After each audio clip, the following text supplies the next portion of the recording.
16절부터 23절까지를 합독하시겠습니다. 마태복음 10장 16절로 23절까지입니다. 시작. 보라, 내가 너희를 보냄이 양을 이리 가운데 보냄과 같도다. 그러므로 너희는 뱀같이 지혜롭고 비둘기같이 순결하라. 사람들을 삼가라. 저희가 너희를 공회에 넘겨주겠고 저희 회당에서 채찍질하리라. 또 너희가 나를 인하여 총독들과 임금들 앞에 끌려가리니 이방인들에게 증거가 되게 하려 하심이라. 너희를 넘겨줄 때에 어떻게 또는 무슨 말을 할까 염려치 말라. 그때에 무슨 말할 것을 주시리니 말하는 이는 너희가 아니라 너희 속에서 말씀하시는 자 곧 너희 아버지의 성령이시니라. 장차 형제가 형제를, 아비가 자식을 죽는 데 내어주고 자식들이 부모를 대적하여 죽게 하리라. 또 너희가 내 이름을 인하여 모든 사람에게 미움을 받을 것이나 나중까지 견디는 자는 구원을 얻으리라. 이 동네에서 너희를 핍박하거든 저 동네로 피하라. 내가 진실로 너희에게 이르노니 이스라엘의 모든 동네를 다 다니지 못하여서 인자가 오리라. 아멘. 예. 하나님은 참되십니다. 그가 사람을 택하여서 하나님께서 말씀을 주시면서 약속을 하십니다. 그러니까 하나님께서 어떤 이 세상에 사람을 하나님이 다 아시니까 그의 말씀을 들을 수 있는 사람을 선택하여서 하나님께서 예수 오시기 전에는 하늘의 천사들, 그러니까 예수 오시기 전에 천사를 보내어서 하나님 말씀을 듣게 주시기 때문에 천사를 지으신 것을 알 수가 있죠. 천사를 보내어서 하나님이 택하신 사람에게, 그러니까 모든 사람에게 일시적으로 나타날 수 있게끔만 그렇게 하지 않았습니다. 하나님께서 택한 모든 사람이 똑같으면 택할다는 말이 필요가 없죠. 하나님이 여러 사람 중에 어떤 사람을 택해가지고 그 사람에게 하나님 말씀을 천사를 통해서 전해주실 때에 어떤 사람은 만약에 천사를 처음 봤으면 자기가 뭐 정신이 이상한가, 몸이 허한가 이러지 않겠습니까? 또 심지어 성경에 보면은 아담과 하와의 아들 중에 가인이 있는데 하나님께서 그때도 말씀하셨다고 되어 있지만 천사를 보내서 말씀하셨다고 보아도 되겠죠. 가인에게 미리 동생 아벨을 죽일 것을 하나님이 아시고 그걸 막으시려고, 가인으로 그 죄를 짓지 못하게 하시려고 죄의 소원이 너에게 있는데 너는 그것을 다스리라 하셨단 말이죠. 가인이 분명히 하나님의 음성을 들었다고요. 그런데도 그걸 받아서도 무시했다는 것을 알 수가 있죠. 그래서 결국 하나님의 죄의 소원이 있다는 것은 그게 뭐냐니 지금 동생을 시기 질투하고 동생을 죽이고 싶은 거예요. 그걸 아시고 하나님께서 죄를 짓지 않도록 미리 말씀하셨건만 결국은 그 죄의 욕심, 소원, 죄를 짓고자 하는 그 욕심을 이기지 못하여 들에 있을 때 동생을 쳐서 죽이게 되죠.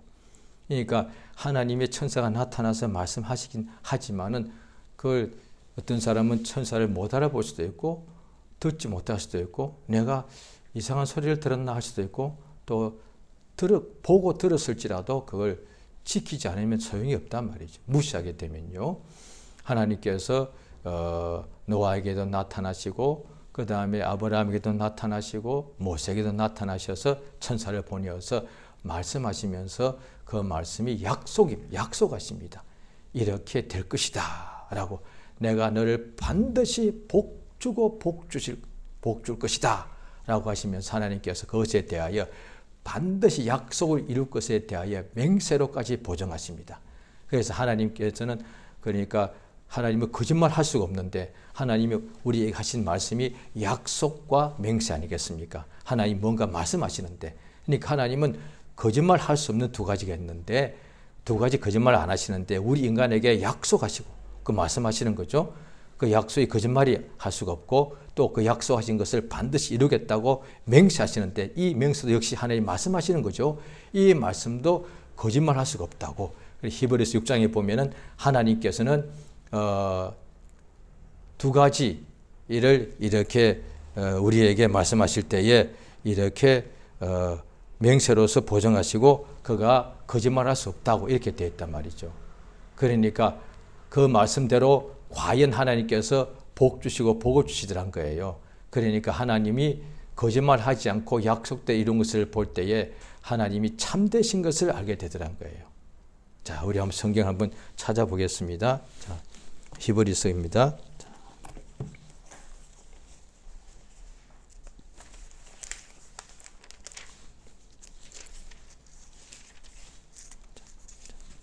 히브리서 6장을 한번 찾아보시겠습니다.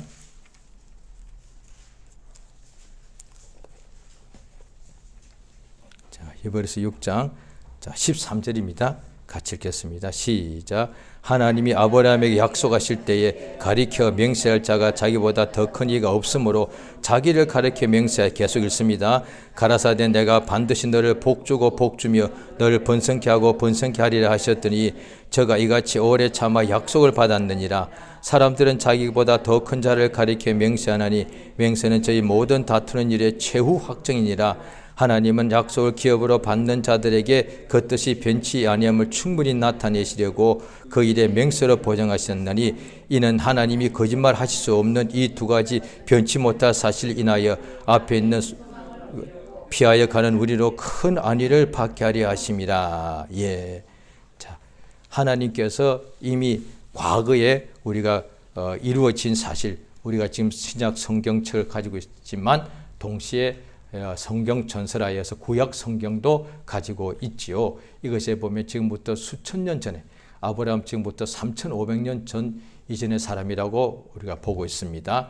그때 3,500년 전에 하나님께서 아브라함에게 이렇게 반드시 복 주겠다라고 약속하시고 또 맹세를 해야 되는데 맹세는 자기보다 더 먼 큰 것을 놓고서 맹세를 해야 된단 말이죠. 그래서 우리가 이방인일 때 잘 하나님 모를 때는 자기 약속을 맹세할 때 이를테면 자기 부모의 이름을 두고 맹세한다든지 또 아니면 하늘을 두고 자기보다 더 크니까 하늘 두고 맹세한다든지 이렇게 맹세한단 말이죠. 그런데 하나님은 하나님보다 더 큰 이가 없기 때문에 하나님은 자기 자신을 가리켜서 맹세하십니다. 내가 반드시 이 약속한 대로 이루겠다고 맹세까지 하십니다. 사람도 앞일을 알 수가 없고 사람은 또 전능자 아니라서 어떤 위협이 와도 어떤 변화가 와도 자기가 반드시 이룰 만한 약속대로 행할 만한 능력이 없음에도 사람은 자기 약속에 대해 맹세하는 일도 많거늘 하나님께서 전능자께서 맹세하시면 반드시 이루어진다는 것이죠. 그 하나님께서 약속하시고 그 맹세하신 그대로 이루어지는 것을 우리가 봤다는 거예요. 과연 아브라함에게 하나님 그와 후손들에게 복을 주시더란 거예요. 그래서 예수님께서 공생애 때 역사하실 때에 유대인들이 하나같이 자랑스럽게 말하는 것 중에 하나가 우리는 아브라함의 자손이다. 그 당시에 비록 로마의 속국으로 살고 로마 이전부터 헬라 그 이전에 한 400년 넘게 수많은 강대국들의 400년 넘게 지금 속국으로 계속 살고 있지만 그래도 우리는 아브라함의 자손이다. 하나님께서 반드시 약속대로 우리에게 복을 주신다는 거예요. 이전에 보니까 그렇게 이루셨더란 거예요. 그래서 우리가 구약 성경을 보는 가장 큰 이유 중에 하나가 하나님께서 약속하신 대로 반드시 이루시더란 거예요. 그러므로 오늘날 우리도 예수 믿고 말씀을 믿고 나갈 때에 반드시 약속대로 말씀대로 이루시는 것을 우리가 알기 때문에 하나님은 참되시기 때문에 그가 우리에게 하신 약속을 반드시 이루어진 것을 믿기 때문에 우리가 이 소망을 가지고서 지금 현재 오는 여러 가지 힘들고 괴로운 것을 참고 견딘다는 거예요. 하나님의 약속, 하나님이 우리 모두에게 또한 우리 각 사람에게 그가 불러서 또 복 주시고 말씀하셨단 말이죠. 그러면 하나님께서는 내게 반드시 이 약속대로 그가 이루시는 것을 확실히 알기 때문에 믿기 때문에 그래서 지금 현재는 그 응답이 내가 원하는 대로 확실히 보이지 않을지라도 하나님께서는 약속대로 내게 응답하는 것을 굳게 믿기 때문에 약속을 반드시 이루시는 분이기 때문에 그걸 믿기 때문에 지금 여러 가지 힘들고 괴로운 것이 있고 이 괴로움을 통해서 원수가 우리를 좌절하게 하려고 낙심하게 하려고 시험 들게 하려고 할지라도 하나님의 약속을 굳게 믿기 때문에 그 능히 이 괴로움 속에서 낙심치 않고 참고 견딘다는 거예요. 하나님께서 그 예수님 이전부터 수많은 사람들을 통해서 유대인들 조상에게 여러 가지 모양으로 약속하신 그대로 이루셨는데 마침내 그 약속이 완전히 이루어지는 것이 나타났는데 그가 하나님의 아들 예수가 세상에 오신 것이다. 그러니까 약속의 완성이 뭐냐니 하나님이 약속하시고 맹세하신 것의 완성이 무엇인가 하니 하나님의 아들 예수를 구원주로 구세주로 메시아로 이 세상에 보내신 것, 이것이 그 예수를 볼 때에 하나님이 참으로 참되시다 말이에요. 그래서 예수께서 예수의 증거를 받는 사람들은 하나님을 참되시다라고 말한다. 예수를 보고 믿는 사람들은 하나님은 과연 참되시다. 왜? 그가 수천 년 전부터 약속하신 그대로 마침내 우리에게 메시아를 구원자를 우리에게 보내셨으니까 예수를 볼 때 예수님께서 성경에 기록되어 있는 대로 소경을 눈뜨게 하고 그 사람들이 예수께 와서 아직 믿지 않고 의심하는 사람들이 예수께 물어봅니다. 당신은 당신을 누구라고 말하십니까? 당신이 누굽니까? 당신이 메시아면 밝히 말하시오. 언제까지 우리 마음을 이렇게 어떻게 하시겠습니까? 또 침례 요한도 자기가 죽기 직전에 옥에서 제자를 예수님께 보내어서 우리가 오실 리가 당신이 맞습니까? 하나님께서 오리라 하신 그 메시아가, 하나님이 보내신다는 그 메시아가, 약속하신 그 메시아, 구약과 율법과 선지자 시편에서 말한 것이 우리 인간에게 주시는 메시아인데, 구원자인데 그분이 예수가 맞냐는 거죠. 그때 예수께서 대답하시기를 메시아는 누구냐 하니까 소경을 눈뜨게 하고 문둥병이를 깨끗하게 하고 죽은 자를 살아나게 하고 그 다음에 옥에 갇힌 자를 자유케 하고 이렇게 하나님의 말씀을 이루시는 것이 이루신다 하라라고 이렇게 이야기하는 거예요. 그러니까 성령이 내게 임하셨으니 옥에 갇힌 자를 압제 사슬에 흉하게 결박에 갇힌 자를 풀어주고 그 다음에 모든 소경을 모든 병자를 고쳐주고 약한 것을 고쳐주고 그 다음에 복음이 전파된다 하라라고 이야기하라는 거예요. 그러니까 예수님이 하시는 일을 보면 메시아가 누구냐 오면은 이런 일을 한다는 거예요. 예수께서 아직도 믿지 않는 사람들에게 나를 믿지 아니할지라도 내가 하는 일을 믿으라. 하나님께서 예수를 보내신 것은 예수님이 사람들 보고 이분이 하나님 아들이야 너희들이 알아봐 라고 이 목적으로 보내신 것이 아니라 예수를 보내신 까닭은 우리 모두를 죄와 사망에서 구원하시기 위하여 보냈다는 거예요. 예수님은 이 세상에 오신 까닭은 세상을 구경하러 오신 것이 아니고 죄인들을 죄와 사망과 고통과 질병과 가난에서 구원하시는 일을 하기 위해서 왔다는 거예요. 그리고 예수께서 또 요한일서 3장에 보면은 하나님 아들이 나타나신 것은 마귀의 일, 마귀의 일이 뭐냐니 죄짓게 하고 정신이 막 병들게 하고 육체에 온갖 병이 들리게 하고 또 여러 가지 고통과 괴로움과 슬픔과 이간질과 미움과 다툼과 시기와 하나님의 사람들도 졸지에 하나님 앞에 죄를 범하게도 하고 하나님의 자녀들이 하나님을 등지고 멀리 도망치게도 하고 이 모든 죄의 유혹과 약한 것을 하게 만드는 것이 마귀가 하는 일이란 거예요. 그 마귀가 일하여서 하나님의 사람들이라도 병들고 소경이 되고 문둥병이 걸리고 안전병이가 되고 중풍병자가 되고 가난하게 되고 온갖 결박에 매이게 됐을 때에 그 일을 멸하러 오신 예수, 마귀가 사망의 결박에 우리로 갇히게 했으면 그것을 풀어버리는 역사, 예수가 오신 것은 마귀의 일을 멸하여서 마귀의 일은 죽이고 멸망시키는 것인데 예수의 일은 죽은 자를 살리는 일, 마귀의 일은 병들게 하는 것인데 예수의 일은 병든 자를 고치는 일, 예수가 오신 것은 일하러 왔다 말씀하시는 거예요. 우리 보고도 예수께서 오늘 본문에도 제자들을 부르셔서 특히 먼저 12사도를 부르셔서 내보내시면서 목적이 뭐냐? 가서 일하라는 거예요. 무슨 일?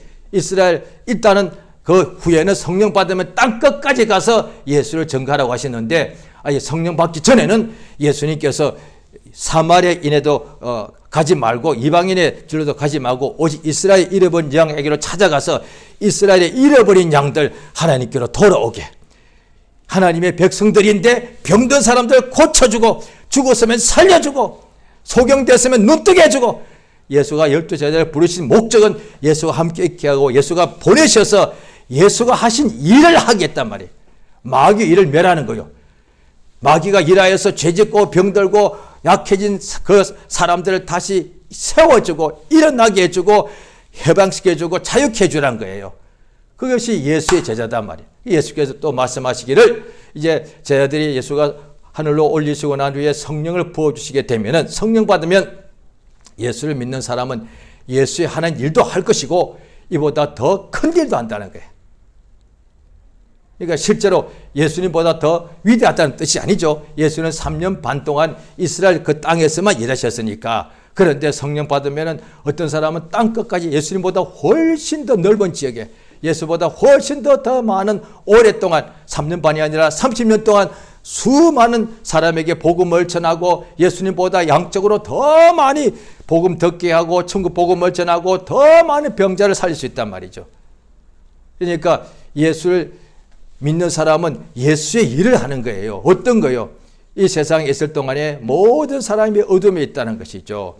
이 세상에 있을 때 우리가 요즘에 여러 가지 범죄들 갈수록 세상에 하나님의 사랑이 식어져 가고 믿음을 마지막 때에 보겠느냐 하신 말씀이 기록되는 것처럼 또 마지막 때가 가면은 사람들이 사납고 조급하고 마음의 원통함을 가지고 있지만 풀지도 않고 그러니까 원통함을 겪을 수는 있지만 그걸 풀어버려야 되는데 안 푸니까 마침내 그 원한을 반드시 갚아버리고 그래서 조그만 일에도 막 있다가 요즘은 이제 보면 갈수록 너무 흉악해지고 있습니다. 이웃에게 남에게 뿐 아니라 가까운 가족에게 부모가 자녀를 자녀가 부모를 형제끼리도 서로 그 원한을 갚는 일들이 지금 자꾸 일어나고 그러니까 노아 때에 하나님께서 세상을 물로서 한번 멸하셨는데 그때는 이제 노아 식구들 이외에는 다 마지막이었죠. 말세와 같았죠. 말세는 뭐냐니 이 세상이 끝이란 뜻인데 세상의 끝이 언제 오느냐? 뭐 세월이 이렇게 올라가면 없어질 것이다. 그 다음에 지구가 낡아졌다. 이런 뜻이 아니라 언제 이 세상은 끝이 있습니다. 세상의 끝, 말세란 뜻이죠. 세상에는 끝이 있고 천국은 끝이 없는 곳, 영원한 곳인데 세상은 반드시 시작이 있고 끝이 있다는 거예요. 그래서 성경 신구약을 보면 창세기부터 요한계시록까지 보면은 세상의 시작과 끝을 기록해놓은 세상이 언제 끝이 나느냐? 노아 때 일이 하나의 우리에게 확실한 비유가 되고 소돔과 고모라가 비유가 됩니다. 노아 때도 소돔과 고모라도 멸망을 당했는데 한 번은 물로 한 번은 불로 그런데 지역도 다르고 시대도 다르고 방법도 달랐지만은 한 가지 공통점이 뭐냐?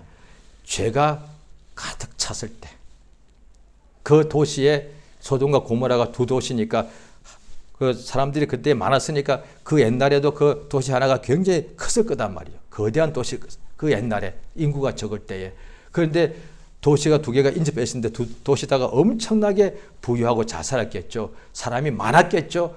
거기에 사람들이 전부 다 롯의 가족 빼놓고는 전부 다 죄 짓는 것을 그렇게 재미나하더란 거예요. 노아 때도 그랬죠. 오늘날에 이제 점점 이제 예수님 오시면 말세가 마지막 때가 가까워지는데 언제가 마지막 때냐? 뭐 저 하늘에 뭐 별이 움직이더라. 오늘날에 어떤 점성술사들 그렇게 하겠죠. 우리는 그게 아니에요. 성경에 나와 하나님께서 세상의 마지막 때 하나님께서 정하시고 멸하시는 분은 하나님이시니까 별이 하는 것이 아니니까 기운이 하는 것이 아니니까 전능하신 하나님께서 자기의 계획대로 자기의 시간을 따라서 경륜을 따라서 세상을 멸하신다는 거 없으면 언제 죄가 가득했을 때 죄가 어떻게 가득합니까? 온 세상의 사람들이 전부 다 몇 사람 빼놓고는 다 죄 짓는 것을 그렇게 즐거워한다는 거예요. 요즘은 조금 다 이제 하는 말도 있잖아요. 뭐 사이코패스라든지 소시오패스 이게 뭐냐니 극단적인 이기주의라는 거예요. 뭐냐니 상대방을 똑같은 사람인데 그 사람을 끔찍하게 괴롭히고 어떻게 죽이면서도 자기는 희열을 느낀다. 그러니까 요즘 쓰는 말로 하면은 뭐 공감 능력이 없다고. 자기가 똑같은 사람을 괴롭히는데 그 고통 당하는 사람이 얼마나 괴로운지를 못 느끼는 거예요. 이를테면 우리가 어릴 때 보면 조그만 어떤 짐승이라도 어떻게 했을 때 짐승들이 막 아파하고 막 이렇게 하면은 보통 애들은 아이고 괜히 좀 미안하잖아. 그래서 근데 그 중에 어떤 애는 꼭 더 날개를 찢어버리고 꼭 이렇게 꼭 그런 애가 막 재미나게. 그러니까 그 짐승이한테 우리가 감정 이해할 필요는 없지만은 그게 얼마나 아플까? 왜 짐승이 아파서 막 살라고 도망치잖아요. 우리가 어떤 영상을 봐도 그 어떤 초원의 사자가 어떤 사슴을 잡아먹으려고 할 때 어쩌다가 그 중에 제일 약한 것이 도망치다가 어떻게 한번 물리면 또 살아나가고 끝까지 살려고 몸부림치는 거예요. 그걸 보고 사람들이 짐승의 그거는 하나님이 정하지 해두신 대로 흘러가는 것인데 사람이 보면서도 막 마음이 뭔가 좀 끔찍하고 불쌍하고 안 돼 보이는 거예요. 그러니까 동정이 없고 사람이 바로 이 사람이 고통당하는데 그 고통에 대한 조금의 그런데 그런 사람이 자기가 대신 고통당하면 또 너무 힘들어하죠. 이게 그 이면에 누가 있겠냐? 마귀는 온 세상에 있는 모든 사람들을 하나님과 단절되게 만들고 죄짓게 유혹하고 병들게 하고서 마귀도 인격이 있으니까 천사장 중에 하나였으니까 마귀도 감정이 있단 말이죠. 그런데 온 세상 모든 사람들을 다 어둠 속에 병들게 미혹되게 속게 서로 싸우고 가족끼리 미워하고 자기 자신을 미워하고 하나님께 죄범하고 계속 세상을 더욱더 세상에 깊이 빠지게 한단 말이죠. 마귀가 뒤에서 죄의 유혹을 하는 거니까. 그 마귀가 그것을 하면서 괴롭겠습니까? 아닐 거라고 봅니다. 적일 거예요. 그러니까 우리는 마귀 존재를 아는 사람들이에요. 진짜 사이코패스는 마귀예요. 이 많은 사람들을 어린부터 어른까지 괴롭히면서도 죄짓고 병들게 하면서도 좋아할 거단 말이죠. 얼마나 악한 자예요. 그래서 악에 시작하면 악하면 어떤 사람의 이름을 부를 수 있는데 그러지 마죠. 악하면 마귀를 말해야 돼요. 예수가 오신 것은 그 마귀를 이를 멸하기 위해서 왔다는 거예요. 그 다음에 마지막 때가 뭐냐? 죄가 가득 찼을 때 마지막 심판할 때 마귀와 그의 사자들을 전부 다 잡아서 영원히 꺼지지 않는 유황불석에 집어넣는 거예요. 하나님이 심판하신 거단 말이죠. 예수께서 오늘 본문에 보시면은 예수를 위하여 믿고 사는 사람에게 미리 예수님이 말씀하시는 거예요. 가족들도 너희를 팔 것이다. 이제 10장 앞부분에서는 예수님께서 예수가 하신 일처럼 똑같이 병을 고쳐주고 약한 사람 고쳐주고 천국이 가까웠다 복음을 전해라. 그런데 이렇게 일하고 살아. 이렇게 하면은 어이구 행복하겠습니다. 제가 하고 싶은 것이 바로 그 일입니다. 주님 내 평생에 영혼을 살리고 병을 고치는 일만 하게 해 주시옵소서. 예. 그런데 그 일을 할 때 반드시 핍박이 있다. 핍박 없다면 아마 일 다 할 것 같아요. 예수 일을 하면 할수록 복음을 전하면 전할수록 병을 고치면 고칠수록 가는 곳곳마다 명사가 되고 세계적인 유명 인물이 되고 그 다음에 유명이니까 사람들이 막 따라오니까 명성뿐 아니라 부도 따라오고 돈도 따라오고 이러면 다 주의를 할 것 아니겠습니까? 왜? 너무 좋은 일이니까 살리고 고치고 위로하고 또 구원하는 일이고 또 이 좋은 일을 하면서도 또 부귀영화도 다 같이 얻게 되면 다 일하지 않겠습니까? 그런데 이 좋은 일을 하는데 어떤 사람, 예수님이 먼저 그랬죠. 또 다는 믿지 않기 때문에 믿지 않는 사람들이 예수 일을 하는 사람 보고 핍박하고 심지어 형제끼리도 배반하여 팔아버리고 부모가 자식을 미워해서 예수 때문에 그중에는 하나였는데 자식을 미워해서 팔아버리고 자식이 부모를 미워해서 팔아 넘긴다는 거예요. 예수 때문에 예수 일을 계속 하게 되면 그러니까 부모 형제는 하나인데 어떻게 예수 때문에 이렇게 팔고 그렇게 하냐는 거예요. 자, 우리 요한복음 17장을 보십니다.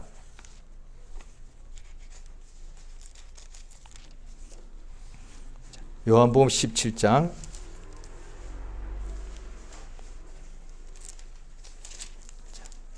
14절 같이 한 절 읽습니다. 시작. 내가 아버지의 말씀을 저에게 주었사오매 세상이 저희를 미워하였사오니 이는 내가 세상에 속하지 아니한 같이 저희도 세상에 속하지 아니함이니이다. 15절까지요. 내가 비옵는 것은 저희를 세상에 데려가시기를 위함이 아니고 오직 악에 빠지지 않게 보존하시기를 위함이니이다. 16절 제가 읽습니다. 내가 세상에 속하지 아니한 같이 저희도 세상에 속하지 아니하였사옵나이다. 이 순간 예수님이 세상에서 살고 계십니다. 또 예수의 제자들도 믿는 사람도 지금 세상에서 같이 살고 있습니다. 천국, 예수 믿는 순간에 다 천국 가면은 뭐 싸울 것도 없고 핍박도 없죠. 그러면 또한 복음 전할 일도 없죠. 왜? 천국 믿는 순간에 다 천국 다 가버리게 되면은 믿자마자 세상에서 사라져 버리면 뭐 복음 전할 것도 없고 또 동시에 핍박도 없겠죠. 그런데 믿기 전에는 부부 사이도 그렇게 사이좋고 부모 자식도 그렇게 단란한 가족이고 친구 사이도 둘도 없는 형제와 같은 가까운 사이인데도 예수 딱 믿고 나니까 그 다음부터는 세상에 있고 이 가족이 육체로는 여전히 가족에 속해져 있는데도 예수 믿는 순간에 더 이상 세상에 속하지 않고 예수 안에 속하기 때문에 그렇게 세상에 속한 사람들이 예수에 속한 사람들을 미워한다는 거예요. 예수를 믿는 사람들이 세상을 미워하는 것이 아니라 세상에 속한 사람들이 그전까지는 자기들과 하나였으니까 그렇게 사랑하고 좋아하다가도 예수 딱 믿는 순간부터는 가족이라도 부모 자식이라도 그 사람을 그렇게 미워할 뿐 아니라 아예 팔아서 넘겨서 죽게 한다는 거예요. 이 일을 주님이 미리 알려주시는 거예요. 아니 예수 믿고 난 뒤에 왜 이렇게 일이 더 나빠져? 이렇게 할까봐. 그런데 예수 믿어도 또 그래서 핍박이 사실 두렵더란 말이죠. 왜? 가족이 친구가 떠나가니까. 그전에는 막 어디 가더라도 막 인정받고 이랬는데 예수 믿고 믿음으로 살려고 하니까 막 따돌림 받으니까 싫죠. 뿐 아니라 실제적으로 어떤 불이익도 당하니까. 전에도 예수 믿고 난 뒤에 너무 열심히 믿음 생활을 왜 그렇게 죄 범하다가 예수 믿고 나니까 은혜를 너무 많이 받으니까 그 은혜에 너무 감사하다 보니까 열심히 신앙생활을 하게 되는 거죠. 누구한테 보기 위해서가 아니라 뭐 어떤 정신의 이상이 온 것이 아니라 은혜를 받은 것이 너무 감사하니까 너무 감사해서 주의 말씀대로 막 살고자 열심히 하게 되죠. 그 결과 불이익이 당해가지고 전에도 제가 여러 사람을 그런 이야기 들었습니다. 직장에서 해고당한 사람도 있고 또 좌천당해서 그렇게 능력이 많았는데도 예수 믿는 이유 때문에 그전까지는 가장 인정을 많이 받은 가장 많이 1등으로 승진했던 사람인데 예수 믿는 이유 때문에 가장 멀리 좌천시키는 경우도 있었고 그런 일이 많이 발생한다는 거예요. 심지어 교회 내에도 어떤 데는 교인이 조금 많을 수 있지 않습니까? 그런 교회에 수백, 수천, 수만이 되면은 사람들이 많다 보니까 다 똑같지가 않죠. 그런데 그 중에서도 더 믿음대로 살고자 하면은 같은 교회 다니는데도 그런 사람을 또 이렇게 핍박할 수도 있다는 거예요. 그러니까 디모데후서에 보면은 경건하게 살고자 하는 사람은 핍박을 받는다는 거예요. 마가복음 10장에도 보면은 예수를 위해 살게 되면은 100배로 세상에서도 내세에서도 하나님께서 100배로 갚아주신다는 거예요. 할렐루야! 그런데 말씀하십니다. 바로 이어서 핍박을 겸하여 받는다. 예수 위하여 살면 주 앞에 내가 한 가지 심었으면 주님이 100배로 채워주신다는 거예요. 세상에 100배로 돌려받는 거죠. 세상에는 그런 법이 거의 없지 않습니까? 그런 것을 어쩌다 있으면 그걸 요행이라고 말하죠. 그런데 우리 믿음은 요행이 아니라 누구든지 예수의 믿는 믿음으로 살게 되면 다 각각 이 사람도 저 사람도 다 100배로 하나님이 열매로 채워주시죠. 그런데 동시에 100배 채워주신 동시에 핍박도 같이 받는다는 거예요. 그러니까 열매가 없고 이적이 없으면 핍박도 안 받죠. 왜냐하니 예수 믿어도 자기와 똑같고 표시도 없고 죄도 똑같이 범하고 살면은 세상에 속한 사람이 볼 때에 자기와 똑같은 줄 알고 핍박도 하지 않을 거라고요. 그런데 자기와 완전히 다르게 거룩한 삶을 살게 되면은 막 핍박을 하는 거예요. 오늘날에 우리가 이제 예수 믿는데 지금도 이 지구상의 어디 곳곳에서는 핍박을 심히 받아서, 제가 지금부터 한 10여 년 전에 어디 동남아시아의 어떤 이슬람이 다수인 국가에 한 일주일 동안 가서 그 선교 집회에 참여한 적이 있는데요. 다 목사님들, 전도사 목사님들만 이제 선교 집회에 있었는데 그 중에 한 300명 정도 참석했던 것 같아요. 그런데 그 중에서 그 지역 내에 제법 넓은 국가인데 인구도 많은데 북쪽 지역에서 왔다는 거예요. 그래 이제 4박 5일 선교 집회를 마치고 이제 마지막 날 서로 인사하고 막 기도 제목 나누고 막 사진도 찍고 헤어지는데, 또 1년에 한 번씩 한 집회니까 또 내년에 좀 봅시다 이런 식으로 인사도 하지 않습니까? 그런데 어떤 분들이 북쪽에서 온 분들이 그 중에 한 300명 중에 막 열 몇 분, 이분들은 내년에 못 볼 수 있다는 거예요. 그 지역은 극단주의자가 있어가지고 언제 믿는 사람들이 목사를 테러할지, 또 교회에서 줄 예배할 때 밖에서 와가지고 총으로 쏴고 불로 찔러 죽일지, 왜 그런 일이 자꾸 일어났습니까? 그래서 그 목사님들은 거의 울면서 헤어집니다. 내년에도 못 볼 수 있으니까. 그럼 안 가면 될 거 아니에요. 거기도 가서 복음을 전해야 되니까. 그들도 죽이는 극단주의자만 있는, 그 속에도 그 사는 사람들이 있으니까 거기도 복음을 전해야 돼요. 근데 그분들도 거기 사는데 누가 복음을 전해서 믿고 구원받은 거니까. 그래서 그 후에 제가 몇 년 후에 이야기 들은 기억에 소문으로 들었습니다. 결국은 그 목사님 중에 몇 사람은 몇 년 후에 결국은 테러를 받아서 죽었다는 거예요. 예. 그런데 오늘날 우리 한국은 사실 그런 핍박이 지금 거의 없다시피 합니다. 그러면 우리는 이렇게 말씀이 그냥 멀게만 느낄 수 있단 말이죠. 그런데 우리 자신도 지금 이게 완전히 이게 다른 게 아닌 이유가, 핍박은 예수를 믿을수록, 예수를 증거하면 증거할수록 내 주변의 사람들, 가족이나 이웃들이나 또 사람들이 우리를 막 괴롭히고 팔고 이런 거단 말이죠. 그런데 이런 일이 이제 다 없어졌어. 누구도 내 주변에 예수 믿고 교회 나가는데 핍박이 없다고요. 그러면 이제 편안해질 수가 있고, 또 사람인지라 나태할 수 있고, 세상이 재미나기 위해 핍박이 없으니까 세상이 재미난 것이니까 이렇게 될 수가 있는데, 그런데 그건 또 어떤 문제가 있는 거 하니, 우리 육체가 원하는 대로 하기 때문에 영혼이 심히 괴롭다는 거예요. 시편에도 보면은 41장에 보면은 내 영혼이 주를 찾기에 갈망합니다. 우리가 환경적인 핍박은 없을지라도 예수 믿기 때문에, 오늘날 우리 영혼은 정말 예수 믿는데, 로마서 8장에 7장에 보면은 바울은 사도 중에서도 제일 열심히 하는 사람 중에 하나인데, 예수님보다 더 큰 일도 하고 있는 사람 중에 하나였을 텐데, 자기가 지금 괴롭다는 거예요. 자기가 받는 핍박이 많은데 이거는 고사하고, 또 자기가 마음으로는 하나님을 섬기는데 자기 육신은 죄의 법을 늘 섬기더라는 거예요.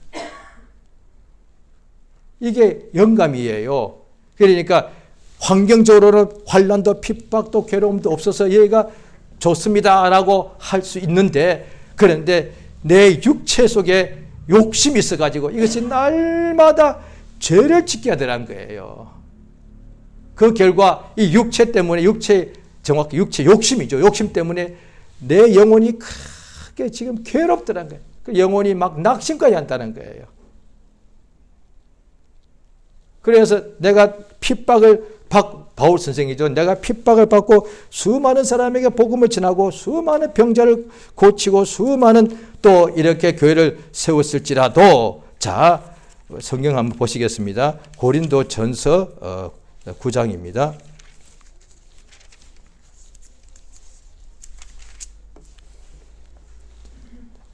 고린도전서 9장 27절입니다. 같이 읽습니다. 시작.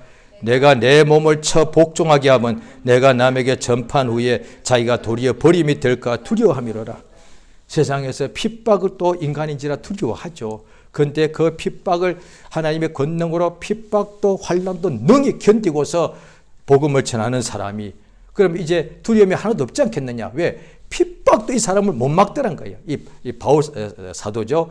괴롭혀도 온갖 방해해도 옥에 가두고 그 다음에 막 매질해도 이 사람 복음 전하는 것을 못 막더란 거예요. 이 사람은 워낙 담대하고 두려움이 없으니까. 그러면 바울 선생은 이제 하나도 두려움이 없겠네요.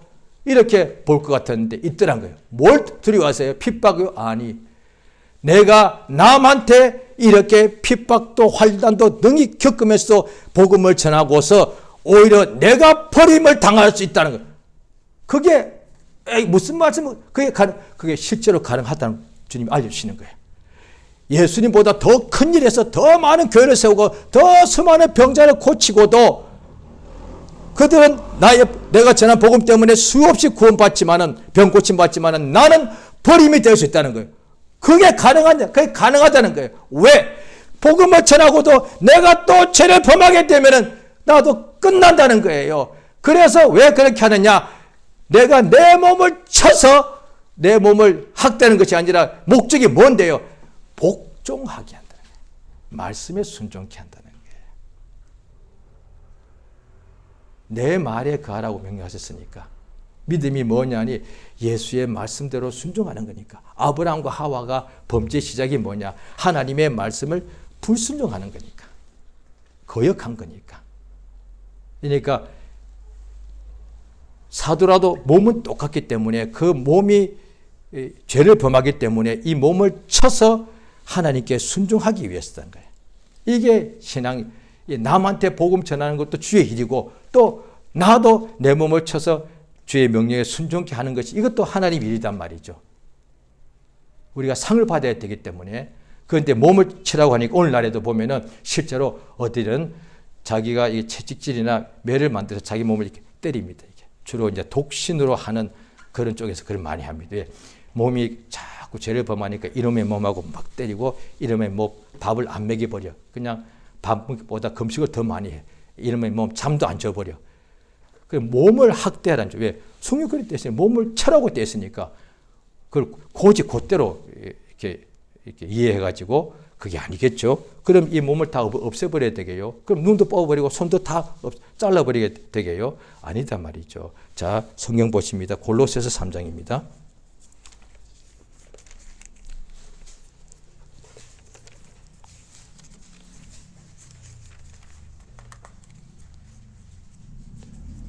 골로새서 3장을 찾습니다. 327쪽.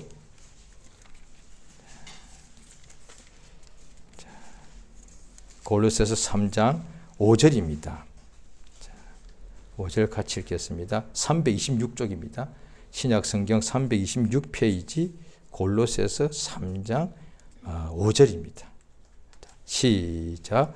그러므로 땅에 있는 지체를 죽이라. 곧 음란과 부정과 사욕과 악한 정욕과 탐심이니 탐심은 우상 숭배니라. 그러니까 땅에 있는 지체란 것은 몸이란 것인데 이 몸이 뭐냐? 결국 그 속에 나오는 이 우리의 눈을 뽑고 손을 자르고 몸을 막 채찍으로 매질한 얘기 아니라 그 욕심이잖아요.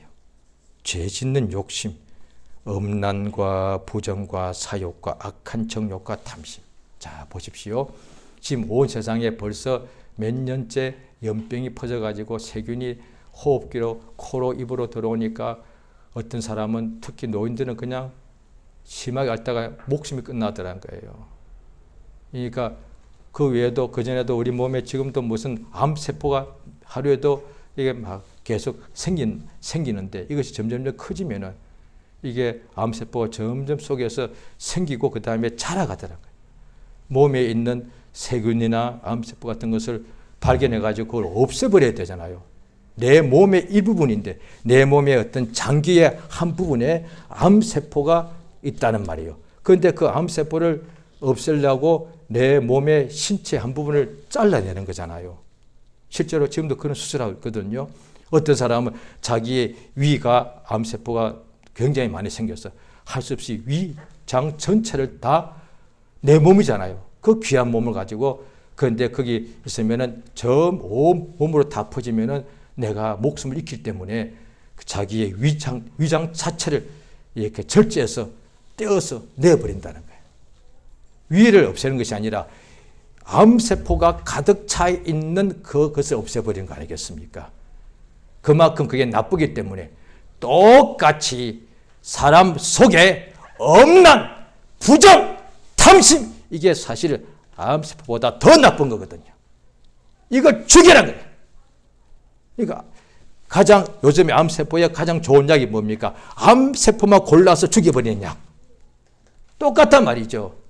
그보다 더 나쁜 것이 뭐냐니 눈에 보이지 않는, 암은 차라리 보이고 그 다음에 바이러스는 보여서 피할 수 있고 약으로 이게 나을 수 있는데 사람 몸속에 있는 안 보이는 그 욕심, 엄난과 부정과 미움과 탐심과 교만과 자랑, 그걸 죽여라는 거예요. 그 말을 하는 거예요. 자기 몸을 학대하지 말고 그 몸에 나오는 욕심 말이에요. 욕심이 뭐냐니 하고자 하는 거거든요. 그걸 하고 싶어서 못 견디는 거거든요. 이를테면 나는 어디 가고 싶고, 어릴 때 보면 나는 어디 극장 가고 싶고, 나는 게임하고 싶고, 나는 친구, 그러면 아무리 부모가 말려도 숨어서라도 담 넘어서 간단 말이죠. 그게 하고 싶은 거니까 꼭 나 가고 싶어. 그러니까 죄의 욕심, 죄를 막 짓고 싶은 거예요. 육체가. 그러니까 그 죄의 욕심을 계속 놔두면 이것이 계속 죄를 더 많이 짓게 되는 거예요. 그러면 마치 병이 우리 세균이 온몸에 퍼지듯이 그 더러운 엄난과 부정과 탐심과 더러운 죄가 우리 심령을 다 덮어버린다는 거예요. 그래서 야고보서 1장에 보면은 죄가 욕심이 잉태가 되면 죄가 되고 성장해서 그 죄가 장성하면 사망이 된다는 거예요. 그래서 오늘날에 우리가 외부적인 핍박이 없어서 나는 행복하다 할 수 있지만 이 육체의 욕심이 계속 죄를 짓는 것이 다 나쁜 거, 하나같이 나쁜 거잖아요. 어둠, 마귀가 좋아하는 것. 그걸 하게 되면 우리 영혼이 그렇게 괴롭고 낙심하게 되는 거예요. 성령이 우리 속에 들어오셔서 우리를 도와서 육체의 그 나쁜 욕심, 마치 의사가 약을 통해서 몸에 있는 세균을 죽이듯이 성령이 우리 몸속에 들어와서 죄를 짓고자 하는 육체의 욕심을 그걸 대적하여 거스려서 죽인단 말이에요. 그건 하나님만 할 수 있는, 우리 힘으로 안 되기 때문에. 그래서 세월을 아끼고 성령 충만을 받으라. 성령 충만을 받아서 육체의 죄의 소욕을 죽여서 오직 우리 몸을 쳐서 하나님 말씀에 순종케 하는 역사였단 말이에요. 그것이 믿음인데 이 믿음을 계속하게 되면 반드시 죽으실 때 칭찬과 존귀와 멸관을 받습니다. 그래서 이 믿음이 뭐냐니 이것이 그래서 바울 선생이 이렇게 말하면서 나는 날마다 죽는다 말이에요. 날마다 십자가 진다는 거예요. 십자가 그 육체가 지면은 그 뜻이 아니에요. 이 육체에 있는 욕심을 십자가에 못 박아 죽으면 돼요. 예수가 십자가에 못 박혔고 그 다음에 예수님이 십자가에 내려오시고 부활하셨죠. 이제 십자가에 무엇이 박혀 있느냐? 예수에게로 옮긴 우리의 저주, 예수에게로 옮긴 우리의 죄, 예수에게로 옮긴 우리의 가난과 병이 거기다 못 박혀 있단 말이에요. 그와 같이 우리가 날마다 십자가 진다는 뜻은 우리 속에 있는 이 죄의 욕심을 십자가에 못 박아 죽음에 넘긴다. 이게 그 뜻이에요. 그러니까 십자가 진다고 하니까 어이구 고생 어이구 힘들어 죽겠네, 그 뜻이 아니에요. 육체의 더러운 욕심, 마치 암세포를 죽이듯이 육체의 더러운 욕심을 십자가에 못 박아 죽여버리는 거예요. 그래서 오직 말씀대로 순종하며 살고 감사하고 기뻐하고 생명 안에 거하고 진리로 자유하고 아버지의 사랑으로 항상 형통하게 되는 역사가 이루어진다는 것이죠. 할렐루야. 이 시간 기도하십니다. 성령 충만을 부어주셔서 이 땅에 살 때 우리가 핍박을 예수 때문에 당할 때 견디게 하옵시고 또 핍박이 환경적으로 없을지라도 육체가 날마다 죄를 짓고자 하는 이 지체를 죽이게 도와주시고 우리 몸을 쳐서 하나님 말씀에 순종하는 자 되게 은혜 역사해 달라고 예수 이름 한번 부르고 기도하십니다. 예수여, 우리를 또 인도하신 은혜를 진실로 감사드리옵나이다. 하나님의 성령으로 감동하시고 도와주시옵소서. 예수여, 예수여, 참으로